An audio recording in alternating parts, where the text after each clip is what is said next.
Good morning, everybody. I'm gonna give a few announcements as everybody trickles in. You are now in the front together because that's how Mary wants it, and what Mary wants, Mary gets.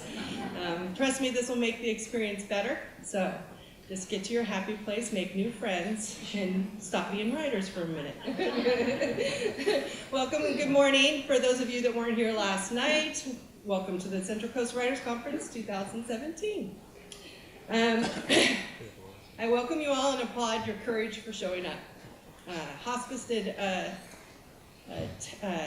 survey, and 99% of people on their deathbed say that the only thing that they regret is not writing their story, not telling their story. So thank you for being the 1%. I ask you to continue to be brave through the whole weekend. For this bravery will release your stories, and your stories mean more than anything in the world. I promise I wouldn't do this, but I'm going to do this. It's been a tough year. We lost two of our best this year. Anna Unkovich, who ran this conference for 10 years, died a month ago. And Paul Fahey, who was our little Indian last year, died 2 weeks later. And they have a magnificent writers club in heaven waiting for us. Anna, in the last 2 days of her life, said the only thing she regretted was not telling one of her stories. So please take that into consideration when you get scared or you get nervous or you don't think you can do it. You can do it. Your voice is authentic. It's the one thing that makes us all who we are. And no one will be there to tell your story afterwards. Anna was saying, you gotta write my story. And I'm like, I can't write your story. So we're all gonna try and write Anna's story. But it's super important that you get your words out. You know that, that's why you're here. That's why you went through the process. That's why you took the time out of your life to be here. So every time that sneaky little scary voice in your head says, I can't do this, just remember, we only have one shot to tell our story. So please get it done. This weekend, I promise, will be 3 days, well, 2 days now, will be overwhelming, exhilarating, mind-blowing, and inspiring. I ask you to step out of your comfort zone, sit next to people you don't know, talk to people that you don't talk to. Please talk to the faculty, talk to the vendors, talk to the advisory committee, talk to people that can be your mentors. It will make all the difference in your writing because now you'll have someone to reach out to. I mean, 2 years ago, I didn't know Peter Dunn, who has more Emmy awards than anybody I know. Now, when I'm stuck on a story, I can email him, and he emails me back. He even picks up the phone and calls me. That was just from me stepping out of my comfort zone and saying, hi, I'm Terry. We've all been where you've been before. So make sure you are among your people now. This is your tribe, so be brave, be bold, absorb every lesson, and go forth and tell your story. Mary Loverde is our opening speaker, and she's going to facilitate this transition into bravery this morning. Mary has traveled from Bangkok to Biloxi, sharing her innovative strategies for staying connected to what matters most. She has published 4 books in 3 languages and has appeared 4 times on Oprah 2020 special on stress and was featured on ABC World News Tonight. Her blog is read in 35 countries. Her original work is published in the Wall Street Journal, the New England Journal of Medicine, the Ladies' Home Journal. She is here today to prepare you for the weekend. Please welcome Mary Loverde.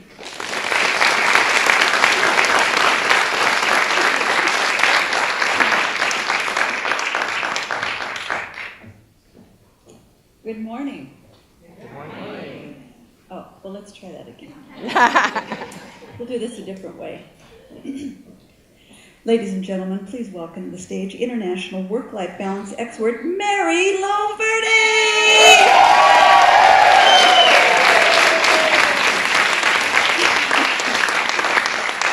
Now we're ready. In 1994, before social media, the way we got jobs as a professional speaker was to do a showcase. A showcase is where a speakers bureau, who represents speakers, hires or invites 100 of their best clients, national associations, big companies. They go into a room, then they handpick 20 speakers to come and we audition. It's called a showcase. It's really hard.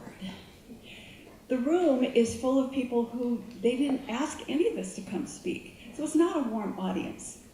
And every 10 minutes, we have someone who has climbed Mount Everest, is an expert in sales, leadership, juggles, is a comedian, life balance, near death. The audience is like this by 3 o'clock. I am brand new with 19 other seasoned professionals. I am so nervous confident.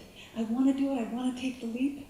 But, well, 10 minutes sounds like not very long, but let me tell you just how long it turned out to be. In the first 2 minutes, I start shaking. I start sweating. My mouth is really dry. I can't breathe. First I hyperventilate, and then I can't breathe. I can't.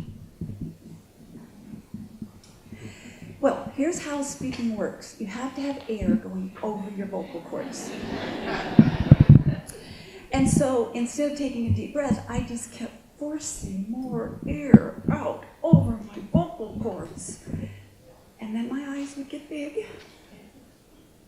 I have a voice up here who's saying, "Oh my God, you're having a panic attack. Don't do this. Breathe, Mary, you have to breathe. You're going to pass out on stage if you don't breathe." I have a voice over here saying, "I hope you realize your speaking career is over. No one's ever going to take a chance on somebody who has a panic attack on stage. It's over, over." In addition, there are 19 other professional speakers. And let me just tell you about professional speakers. We talk. And this is going to spread like Hollywood gossip. I'm done. So I got this voice, I got this voice, I got this body who is trying to do. Now I have tunnel vision. Tunnel vision is right before you pass out. Okay, so how I got through it, I don't know. But I didn't pass out, but I see the bathroom in the back. And all I want to do is get off stage and make a beeline to the ladies' room, close the door, and burst into tears. So how I make it, I don't know, but I come off stage, I now take a breath, and everybody keeps coming up to me going, "Oh my gosh, that was amazing. We loved it. Here's our card. We'd love for you to come speak to our company." This is surreal. What?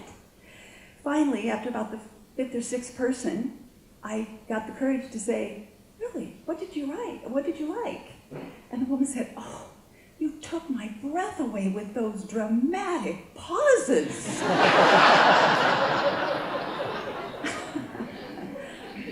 That was 25 years ago. So the creative process, it is terrifying and scary and dicey and messy and sticky, and it's also exhilarating and fun and wow and rewarding and so, so worth it. So today I want to talk with you about how to navigate some of that. You have a handout, or you did have a handout. Do you have a handout? No. Okay, you're going to have to write in your hand. That's all right. So the first thing we have to do, let me just preface this. So I know that lots of you have a wide variety of projects that you're working on. Children's books and essays and memoirs and screenplays and everything. So here is the code word for all of those. Book. When I say book, I mean whatever you're working on. Okay, so the first thing we have to do is to really ask for what we want. Most of us are very eager, whatever our project is, and we are trained and rewarded to do something. Let's do it. Let's make a to-do list. But really the very first step is to ask what you want. Edwina Gaines, who's a spiritual teacher, said, the biblical phrase is ask and you shall receive. It is not make me guess. So when the greatest teachers of all times wanted answers, they sat in the trees, they went to the tops of mountains, they spent 40 days in the desert. Gandhi did not start screaming, hurry up people, let's go, go, go, move, move, move, I need world peace, I need it right now. He got still. So I'm going to give you 30 seconds. I want you to just put down things, if you can, for a second. And I want you to close your eyes. Keep them closed till I tell you to open them. I want to think about why you're here. I want you to think about whatever writing project you have, thing on your bucket list. It doesn't matter. Just ask, what is it that I really, really want? And remember to breathe.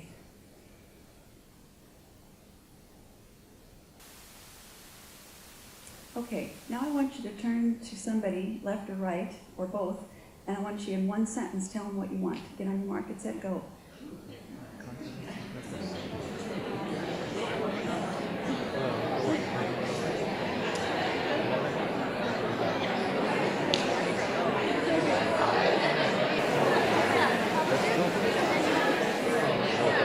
Okay, let's bring it back.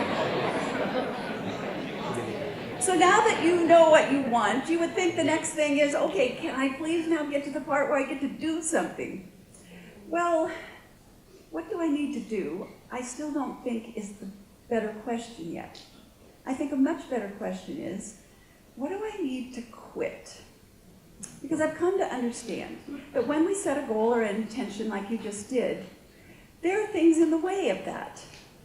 And unless you're willing to quit them, it's going to feel like you are swimming in wet cement. Lots of effort and exhaustion, not that much to show for it. I learned this lesson when I was 57 years old and I started ballroom dance lessons. It had been half a century since I had taken a dance lesson, and I walked into the classroom, the ballroom there, with my new hot Latin dance machine, Manny Pirel, yes. And he took me for a little test drive, just to kind of see what I could do. So the first thing I did wrong was I danced like this. Yeah, like I'm the only one in the room that dances like that. Okay, what did I do wrong?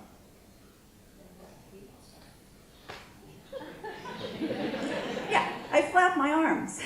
Nanny stopped and said, "Mary, the funky chicken is not a sanctioned ballroom dance." I said, okay. So the next thing I did wrong was when he did an underarm turn, he raised his arm and I went under it. What did I do wrong? He said, "Mary, just like there's no crying in baseball, there is no ducking in dance. You have to own that turn." And the last thing that I did wrong was when we were dancing in hold, I would go like this. What did I do? Yeah, he stopped and said, "Checking for cockroaches." So I'm thinking, okay, no chickens, no ducks, no cockroaches. Dancing is kind of an animal control system. He said, "Look, if you will just quit all the movements that are in the way of the dance, I can teach you to be a good dancer." So, fast forward 6 more years, and I am taking dance lessons from Ukrainian national ballroom dance champions, Ina and Artem. I cannot say their last name, but it ends in They're amazing. They dance 40 miles an hour. It's just incredible. Ina's this big. So at the end of my 6 weeks, I had to do a little dance for them. So I did a dance, and I thought I did pretty good. You know, when I take my bow, and I'm expecting praise. And I'm expecting praise. And Ina's just standing there. And she comes over and she goes, "Mary, you made 50 mistakes." Yeah, that's what I thought. I thought, 50 mistakes in 2 minutes? How was that even possible? But I didn't want to be disrespectful to my teacher, so I said, 50 mistakes. And she said, "Yes, you made 50 mistakes." But she said, "You didn't make 50 different mistakes. You did one thing wrong 50 times. She said, "You roll your shoulders forward, and that drops your head, and your head is heavy, and so that makes you unbalanced, and all your turns are wobbly." She said, "If you would just quit rolling your shoulders forward, 50 mistakes will go away." So I want to show you what that feels like. Everybody stand up. Put down what you have in your lap. We're all going to become dancers for a moment. So we're going to start here with, I know we have a dance historian in the room. I told her to correct me, right? Make notes.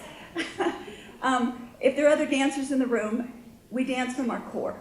So I need you to tighten up your core, all right?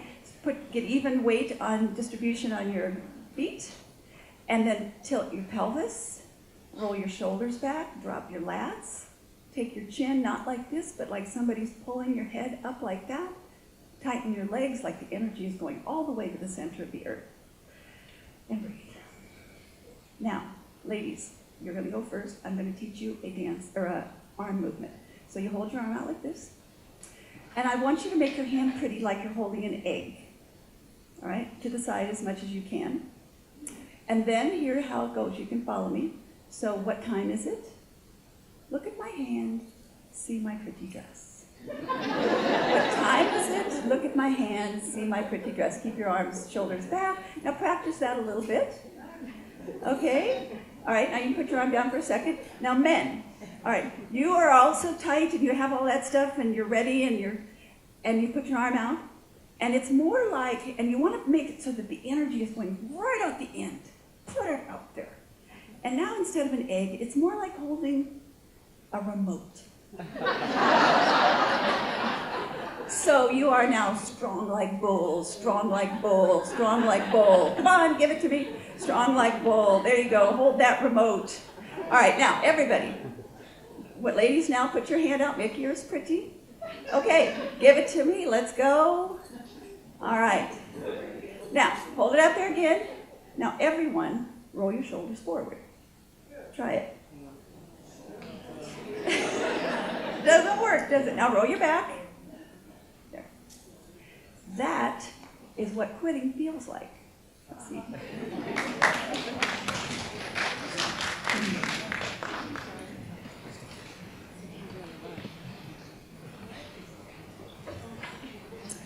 So what do we quit? We quit everything that's in the way of your project. How do we quit? Well, there's lots of ways.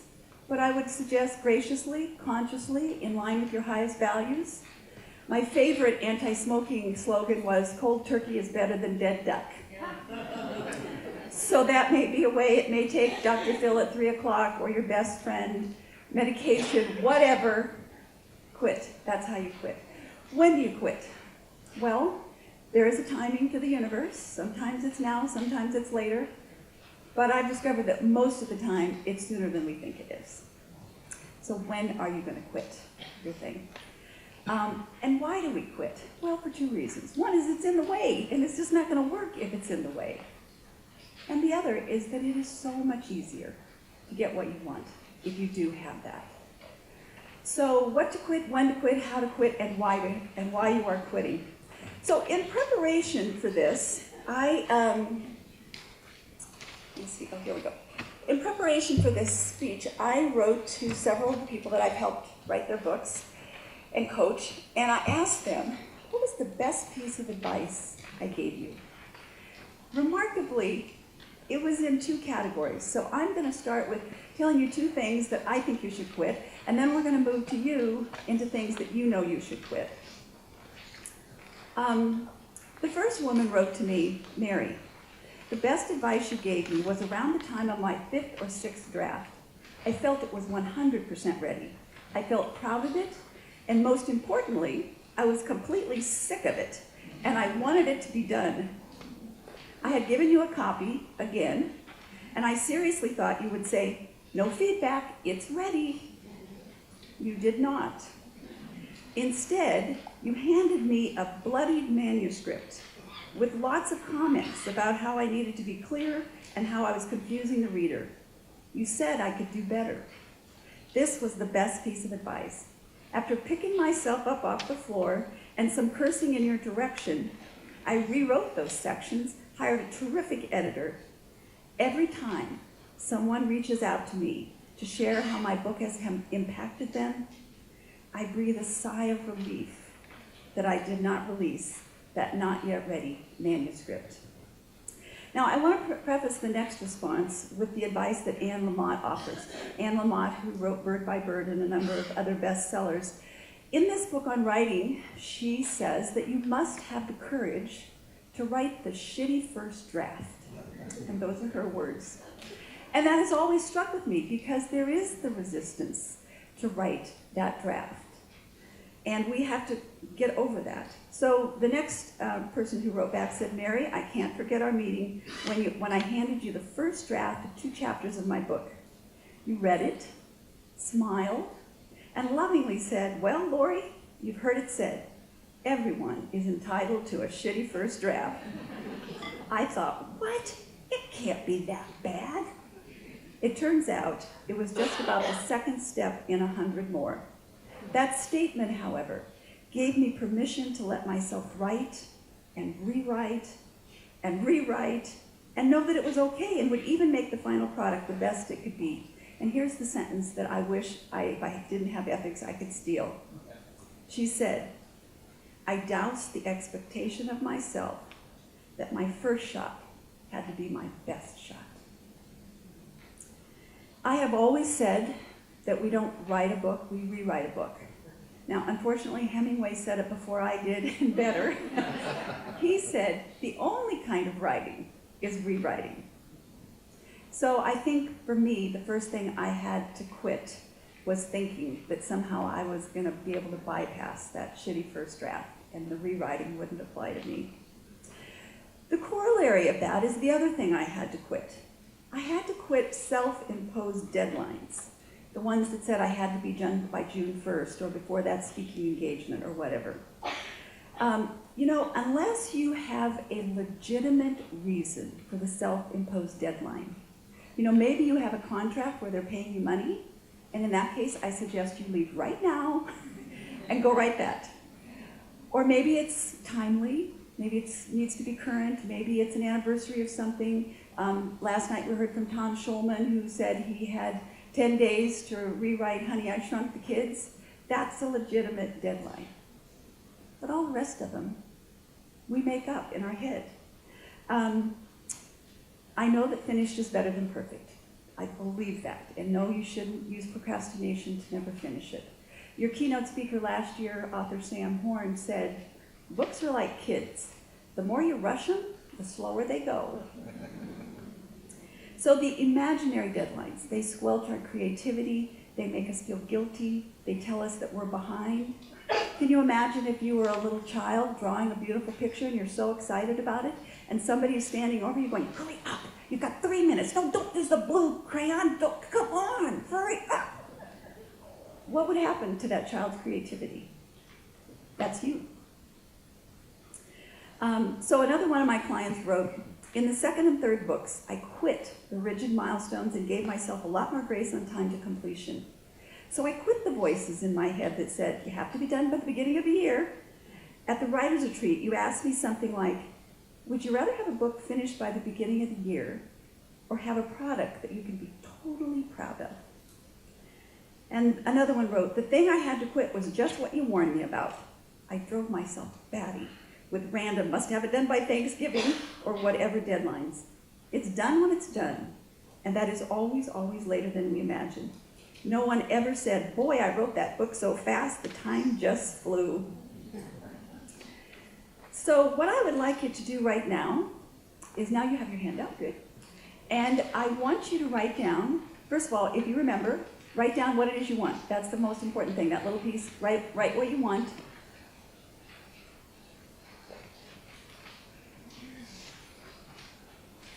And then write down 3 things that you have to quit that are in the way of that.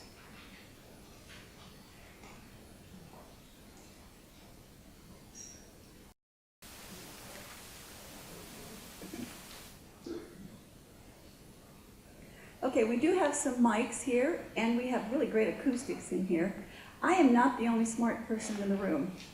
There are a lot of good things that we could all benefit from quitting if you'll raise your hand and tell us what you're going to quit. So I want you to turn to the person sitting next to you and tell them what you're going to quit. Do it in groups of 2 or 3, just make sure nobody's left out.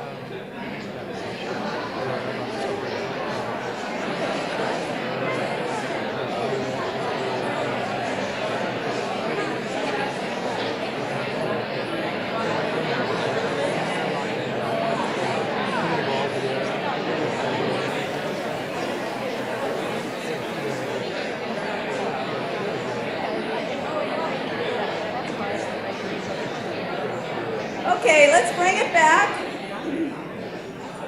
So here's how it works in my programs. I will not call on you if you don't raise your hand, so you can relax. However, there's a corollary to that. If you hear something really good, you can volunteer your neighbor.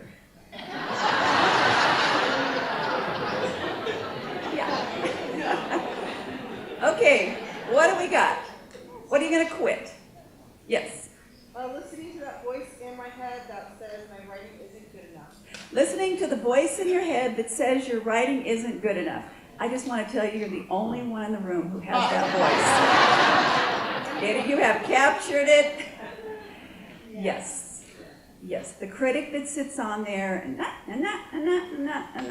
right. Since you brought that up, it's one of the things I'm going to talk about in the workshop, but I do want to tell it. Here's one of the ways I think it helps fix that. You put your critic on your shoulder, and I call him editor, because that's a lot nicer, and you need your editor. And I say, look, I have the creator here, and she's working on things. And so if you would just hold off, as soon as she's done, you have the mouse, and you can do whatever you want. And you know what? Then I'm going to tell the creator that she has to be quiet, that she can't say, no, don't cut that out, that's good, no. So everybody gets their turn, and you keep a little balance that way. So yes, quitting that would be excellent. Who else? Yes? I tend to feel guilty for making time for my projects. If other people in life need things from me, or whether it's spouse or my students, and I like to quit feeling guilty for giving myself the time. Okay, so she feels guilty about giving herself the time that she needs to do her project. So who's got a solution to that?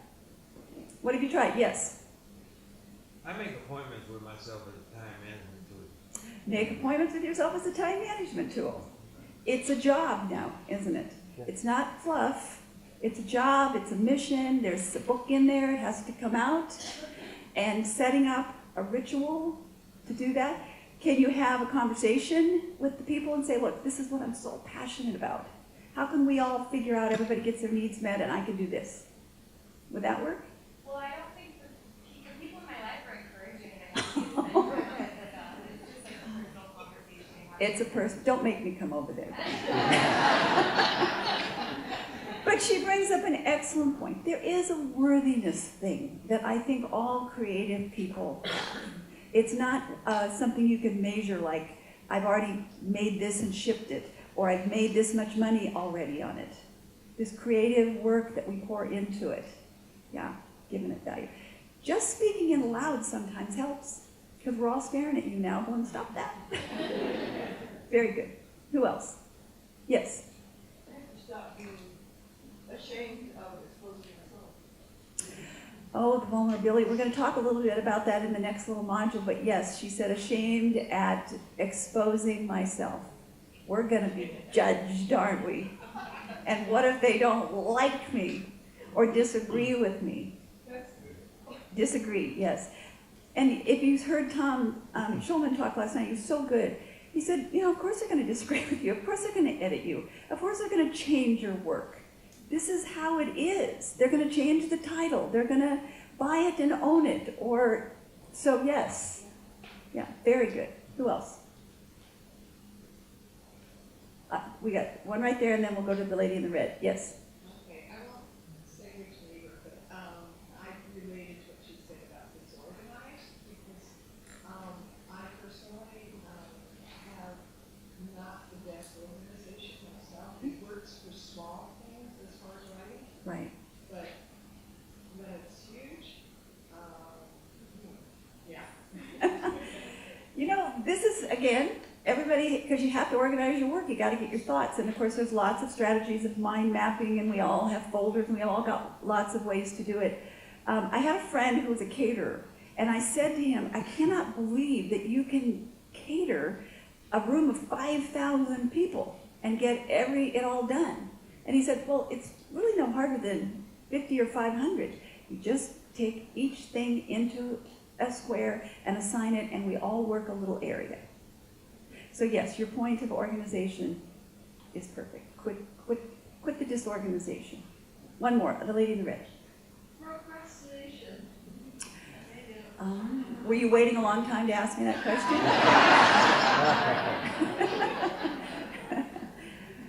Yes, procrastinating. We're going to talk about that in the next module too. So you're kind of leading me into this, so let's go on to the next one. So after we've figured out what we want to quit, we have to look at our vulnerabilities. And I call it our Achilles heel. If you remember the story of Achilles, he was this Greek famous warrior in the Trojan War. But when he was a baby, his mother took him to the magic river Styx. And the river Styx said that if you dipped your child in there, the baby would become immortal. So his mother very dutifully held him by his heel and dipped him in. Now, unfortunately, she didn't switch her hand and dip him again, so his heel didn't get the magic water, and he became vulnerable in that area. And when he grew up, I have to stop and just say, it's always the mother's fault. So when he grew up and he became a warrior, an arrow hit him in the heel, and he died. Thus, we call our weak spot, our vulnerability, our Achilles heel. And our Achilles heel gets in the way of what it is we want to do. And that thing that you have, that you want, it's in the way of that. Now, my Achilles heel is unkind criticism. I think I'm really good because as a professional speaker, you get evaluated 50,000 times a year. Everybody writes an evaluation on you. So you get a little bit better at it. So I can take the ones that, where like Julia Cameron of The Artist's Way says, aha, so that's what's wrong with it. And you're incredibly grateful that they gave you, because now you can go fix that, and you might not have thought of it. What I don't like are the really harsh, nasty ones. At one time after a speech, I looked through all the evaluations, and I'm good, and then I get to this one. And it said, Mary seemed very self-impressed. She could have given that canned speech to an empty room. Ow. It was only 22 years ago, so I don't hardly remember it at all. It's true. Well, but you know what? Knowing that this was my Achilles heel, I could go, oh, yeah, that's how I react to that kind of stuff. And then I could say, okay, I want criticism, but I want the just kind. So usually if that happens, more than one person will write it on there. I didn't like this, or I didn't like that, or the room was too hot, or whatever. And I've also come to terms with the fact that I am not necessarily going to have everyone like what I do. Poor misguided fools. So I can acknowledge it, and then what I can do is leverage it.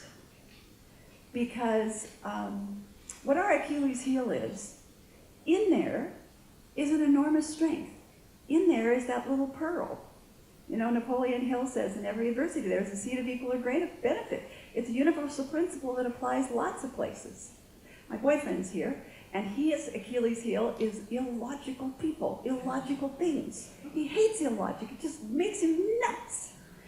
Well, he has leveraged it. He is a captain for United Airlines. It's kind of something we like in our pilots.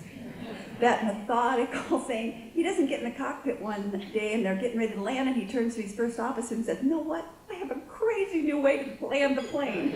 You want to try it? No.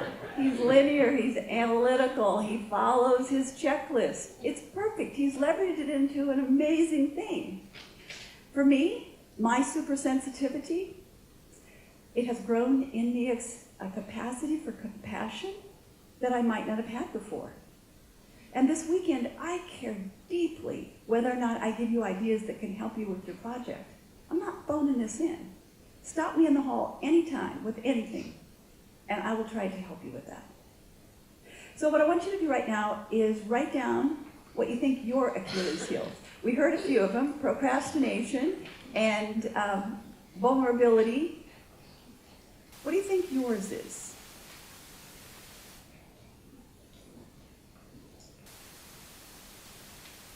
So, you can Google just about everything. So I Googled some reviews because it turns out I'm not the only one who gets bad evaluations and reviews. James Michener, on his 2,000-page book, Chesapeake, the New Yorker wrote, I have two recommendations. First, don't buy this book. Second, if you buy this book, don't drop it on your foot. Quote, a new quote, you have no business being a writer and should give up. Zane Grey ignores the advice There are over 250 million copies of his books in print.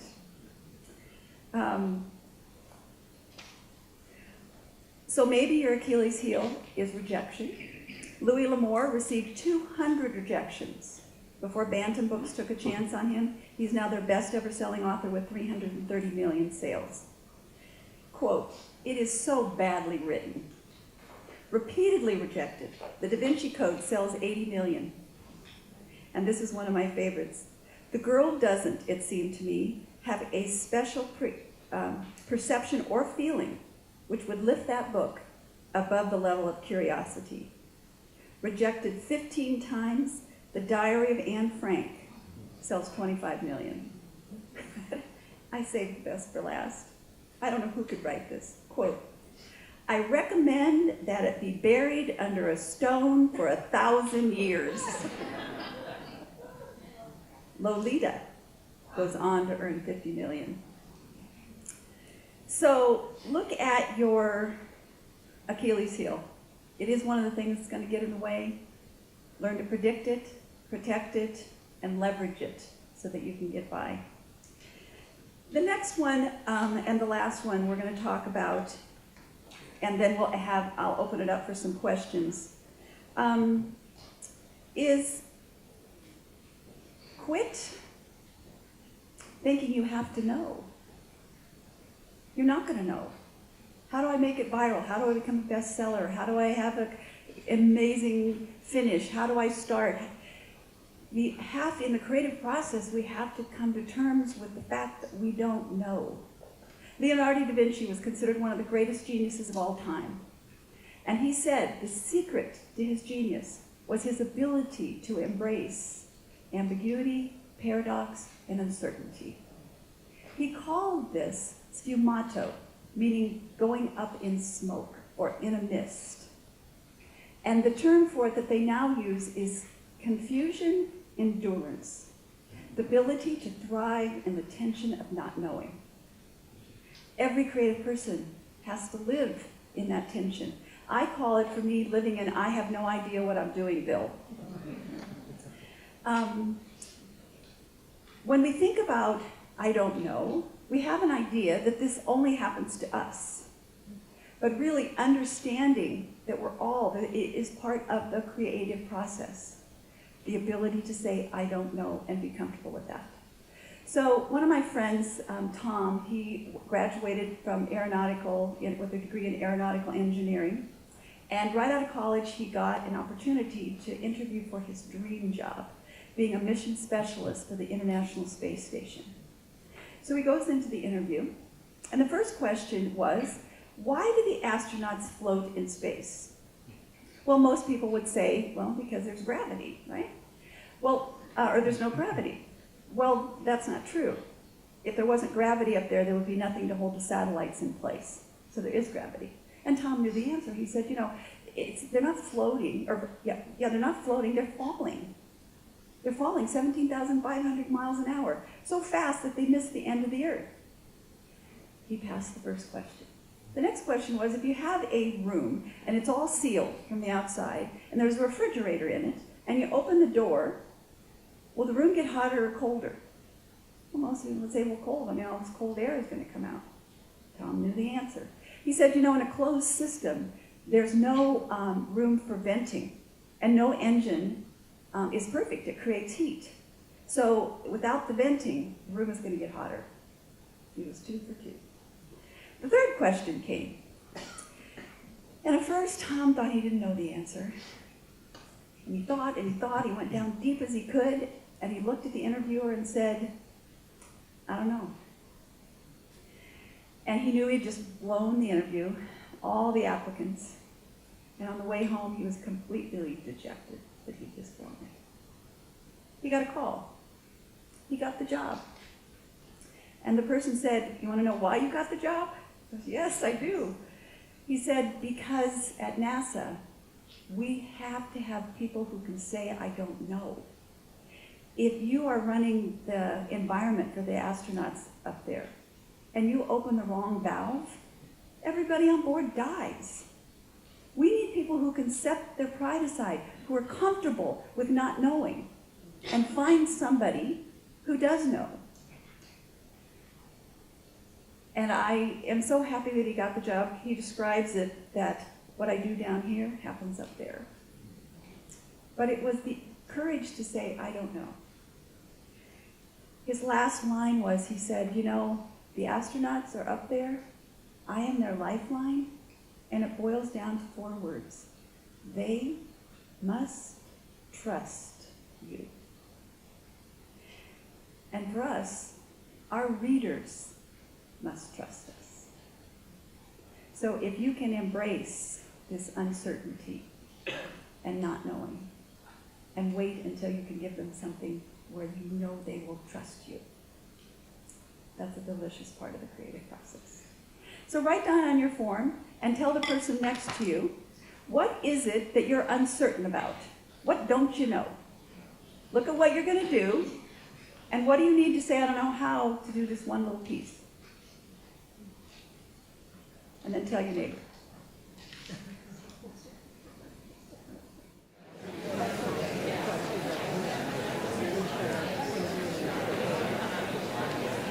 Okay, let's bring it back.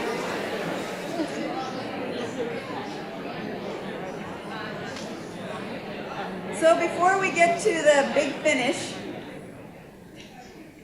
I'm going to open it up for questions. If you have anything you would like to know about, any questions? Yes? Do you have any practical advice about the being sick of it mode? Do you have any practical advice for being sick of it mode? What are you sick of?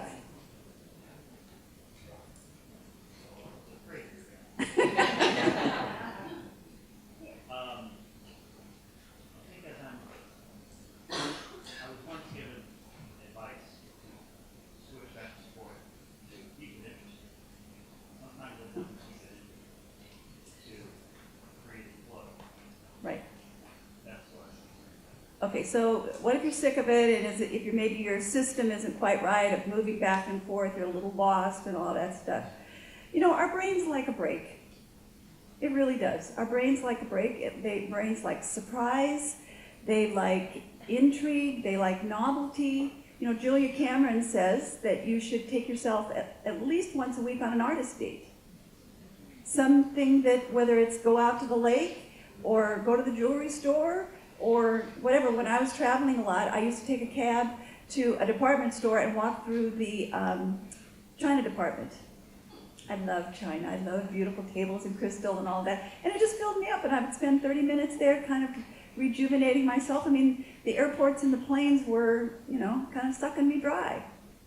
So is there an artist date kind of thing that would give you a break and fill you back up a little bit? I mean, it could be fishing, it could be anything. Good. Okay? Yes? Getting published. It's like, I know that I can write, and I know that I can write really well.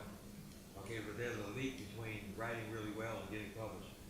There's a statistic, and the statistic is that at any given time there are 1 million manuscripts in the United States looking for a publisher, and only 1% of those are going to get the nod. Well, that's 10,000 out of 1 million. That's a low number. You know, it's funny, we were just having this discussion last night. It's a little bit like the NBA. And there's only 5 guys on a team on a floor at one time. And everybody dreams, well, not everybody, but lots of these people dream of, I want to be in the NBA, and then the really good ones last forever, it seems like. They never go away. So why would you have that dream? You know, it's all about dreaming. We write because it's in there and it needs to come out. And publishing is a business decision that you get to make. So for me, I think there are categories. You write because you have to. It's quirky, it's weird. If you thought about all the numbers, you wouldn't do it. And then getting published, I'll tell you, there's a lot of people at this conference, I saw the workshops, who have really good ideas about how to do that. What do you think about self-publishing? Simon & Schuster did my first 3 books, and I self-published my last one. I think self-publishing is a fabulous idea if all the reasons are right and line up. And now we make it really easy, and we can, You know, publishing houses had the chokehold on us for a long time because they were in charge of all the distribution. We got distribution channels all over the place now. And you're really going after a tribe. If you want to write a book for everyone in the whole world, that's more difficult than having people that you're writing for. Yes? I need some advice. My background is economics and finance. So I like statistics and numbers. So that gets in my way a lot of times because I heard Sue McGinty, who's a local writer here in Los Osos, say that there are only 300 writers in the whole United States who don't have a day job. 300 out of 300 million people who don't have a day job. So I let numbers like that get in my way a lot of times. Yes, that's what you have to quit. Quit because you have to write. Quit because you have, write because you have to have something to say because it's important. There's the creative step of when you created it, and there's the next step where you get in your head and you figure out what you're going to do with it. But, you just said it. You solved it for yourself. Good. Who else? What other question? Oh, I'm sorry. Yes, and then I'll get back to you. Yes. Trusting myself. Trusting myself that I want to work on a memoir, a screenplay memoir for my mom, and I trust myself to read it like that, to do it justice. Have you written the? She's concerned about the memoir she wants to write about her mom, and she's not trusting herself. Have you written the shitty first draft? Okay, thinking about the shitty first draft is the precursor to having it. But here's what the shitty first draft does to you. It gives you ink. Ink you can move around. Ink you can change. You can cut. You can paste. You can have somebody read. You can fix. You can. That's. Trust yourself just that far. Just write that part. Okay. Who else? Oh yes, I'm sorry. What about copywriting in terms of the process that has been published, etc.? Some people have said, well, get copywritten first, you preach, and I think etc. It's your story, nobody else can tell it. Reach out to people, etc. That is what you see from. The copywriting part, well, there's probably a lot of people at this conference that are able to answer the question for me. I have never worried about that. The stuff I write is the stuff I write, and I just don't think it's that common that somebody's going to lift your stuff. I think we just have to be safe to know that if you stole my stories, it wouldn't be the same anyway because I'm not the one telling them. They're my stories. So I don't worry about that, but I would ask somebody who legally understands it. Because I'm not a college, or they cut and paste everybody's thing, huh? Yes. Have you ever had anything of yours, once it was published and out there, taken and a meaning sucked out of it that was kind of, basically you're completely misunderstood and it hurt somebody else in a way? Well, that hasn't happened to me, but I understand the concept that sometimes you write it and they twist it and turn it into something else and you don't want it to. Did that happen to you? No, it's kind of my fear. I mean, everybody's going to take their own meaning from whatever's out there. Once it's out there, it's out there. It's now, it happened to her. Okay. And so it's just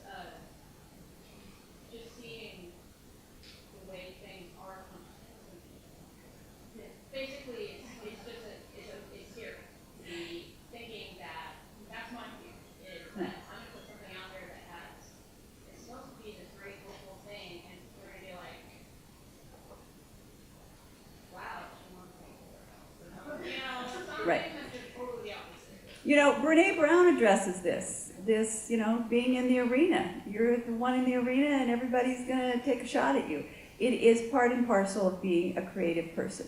You put on the Broadway show and it closes in 3 days because nobody liked it. Or it goes on for 5 years. You don't know. You don't know. It's just being a creative. You take the risk. Who else? Yes? How do you pick yourself up after rejection? How many what? How do you pick yourself up after rejection? Oh, So think back. gosh, was I ever rejected? Let me think. I make something beautiful. It soothes me. When I got fired from my job, I came home and cleaned the entire pantry. I mean, the green beans were alphabetized. Yellow beans, green beans, I had the whole thing.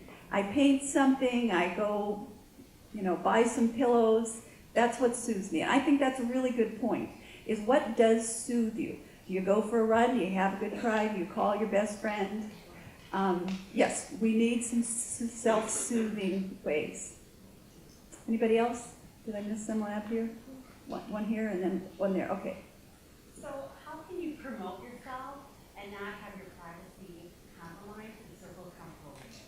I know there's writers that disclose everything going on in their family and they just want to have this relationship with their reader, and I'm not comfortable with that.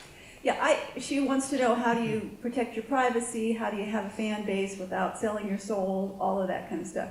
I think it's an individual decision for everyone. I have really great author friends who kind of live their life out loud. Everything goes on there and they like it and they're comfortable with it. I don't really have a Facebook page. I don't tweet. I'm kind of LinkedIn. I have a blog that goes out to my very loyal followers. I'm not saying that that's right. In fact, about 9 out of 10 people go, Mary, you're an idiot. That's not how the way the world works right now. But I'm intensely private. And so I've just made that decision, and there'll be some things I'm not going to get because I'm not playing that. So I think each of us just get to decide. Yes? I had an answer for the woman back over here who asked the question. I published my first book this year, and I think one of the beauties of publishing a book is it's so interesting to see what other people take out of it. I love when I read reviews and each person takes something slightly different from it or sees it in a slightly different way because of their background.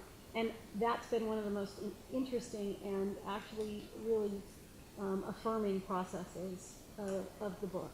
So. See, I love how she has turned it. So people are going to say all of these things, and she finds it interesting and curious. And oh my gosh, I hadn't thought of that, whether it's plus or minus. People are going to take your ideas and turn them and twist them and make them fit or not fit for yours, and it's just something we get to do. I think we have time for one more. Have I missed someone? Yes? How do you choose someone to help you with the editing? Yeah. Editing, having a team is important for lots of us, having a coach or an editor or somebody who works on high concept or marketing, whatever. I think right now it's not an isolated thing. You do need help. I'm always for word of mouth, finding somebody that I kind of think thinks like me or has a project like me or raves or somebody I really trust. There are websites where you can go to and all of that. But I'm a word of mouth person. Yeah. Okay, so I'm going to be here all through Saturday night, so I hope you'll come up and ask me more questions, find any other way that I can help you. And for the big finish, I'm going to read you a little poem. On the way home from my first dance lesson, I was thinking about this lesson that I'd learned about quitting. And it rattled me because it interfered with how I think. I was raised with a winner never quits and a quitter never wins. So I thought about it, and when I got home, I sat down and I wrote a little essay, and I'm going to share it with you. Now, I heard a comedian once, and he said, I don't know why people buy bookmarks. They cost $1. Why don't you just use the dollar? So from now on, I have always used the dollar. The name of this is Winners Quit. Quit abusive relationships. No one deserves this. Quit smoking. It's stupid to put carcinogens in your lungs in the name of pleasure. Quit complaining. If you're not going to back up your bitching with action, you are powerful. Act. Quit saving the good champagne for a special occasion. If you are strong enough to pop the cork, that's special enough. Celebrate life. Quit holding a grudge. Forgiveness will set you free. Quit telling negative stories in your head. Tell a news story the way you want life to be, and watch what happens. Quit thinking you're not good enough. Thinking it only makes it so. Quit looking for a pill to make you happy and healthy. Eat fruits and vegetables, sleep for 8 hours a night, exercise regularly, meditate, and connect with your family and friends and faith. Love life. Quit jobs you hate. Yes, even in tough markets. You won't succeed there anyway. Quit beating yourself up. You are lovable. The real truth is, winners quit. Knowing what to quit, when to quit, how to quit, and why you are quitting is the hallmark of an authentic life. So by all means, please, please quit. Thank you very much.